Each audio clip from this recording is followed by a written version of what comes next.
Hey guys, I'm Ron Dutz. Oh my God, that's not even my fucking name. Anyway, I'm Ron Dutz. I've got over 20 years in the hospitality industry. Today, we need to talk about where you work because I got news for you. You are where you work and where you've worked. If you're cranking out frozen mozzarella sticks next to someone named Todd who keeps calling you boss, it's gonna be real hard to build a premium personal chef business. You said you want to be a chef. You said you want to work for yourself. Cool. Love that for you. But if you're spending 40 hours a week working the fry station at a place that runs on Cisco cheese sauce and prayers, you're not in an environment that's sharpening you. You're just surviving. And survival does not get you paid. Let's be clear. Everyone starts somewhere, and I understand that. I'm not knocking chain restaurants. I've worked at some, and they teach you some real stuff. Speed, systems, team coordination, how to keep moving while fully dead inside. Where you work becomes who you are. When you work somewhere long enough, you absorb it, okay? That's the deal. If your kitchen's full of shortcuts, low standards, and close enough energy, that seeps into your habits, even if you swear you're gonna do things differently one day. Now, when you start your personal chef business, guess what? You're good enough. So when you plate that $600 dinner for a bachelorette party, and someone says this shrimp tastes kind of like the ones at Red Lobster, you'll know why. If your job feels easy, you're not growing, period. If no one's pushing you to be faster, cleaner, more precise, if nobody gives a damn about how your food looks, you're not learning how to run a business that people pay real money for. Here's the advice I wish someone had told me early.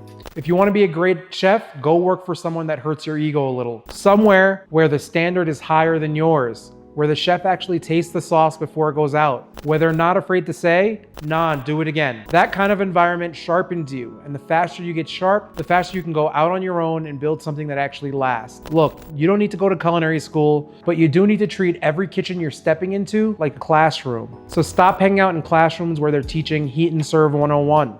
I've definitely worked in one or two places like this. I used to own a restaurant. After I sold the restaurant, I took a cushy job where they paid me year round, and I worked at a seasonal restaurant. It was a very high volume restaurant on the beach. They made a ton of money because it's on the beach, and thousands of people were gonna come no matter what. Whether the food was good or bad, people are just fighting for a table or a spot on the beach.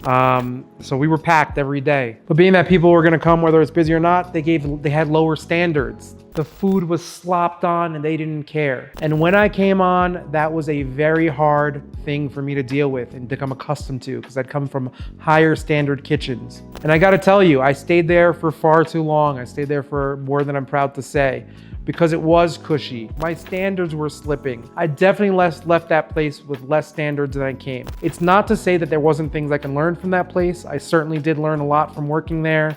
But anyway, how this translates to your business, when you launch your personal chef business, clients are paying for more than food. They're paying for taste, timing, presentation, and vibe. And those things come from experience in high standard kitchens. Your food should look tight, your seasoning should be on point. You should walk into the client's house with calm confidence, not, I hope this chicken cooks in time energy. And if you've never worked in a place that demanded that from you, you're gonna be guessing, and guests can smell guessing. It's not too late to go now and do a stage in a beautiful restaurant. Walk into the best restaurants you know. Say, hey, I wanna learn. I wanna work for free. Pay me minimum wage. I'll start as a dishwasher. You'll learn a tremendous amount. Look guys, let me tell you about something. If you're serious about building a profitable personal chef business, the Personal Chef Resource Vault is non-negotiable. And better yet, it's free. Inside, you'll get some of the exact tools I use to run my business. Airtight contracts, proven email scripts, a pricing system that protects your time, and a real marketing blueprint. You can download it free in the link in our description. So go ahead and do that. If you wanna run your own schedule, build your own brand, and stop cooking someone else's mediocre menu, you need to start learning from places that make you better. Like this video if you've ever had a manager say, we don't do plating here like that. We don't care about that. But subscribe if you're ready to build a real personal chef business. And remember, you are where you work. So stop learning from people who peaked in 1997.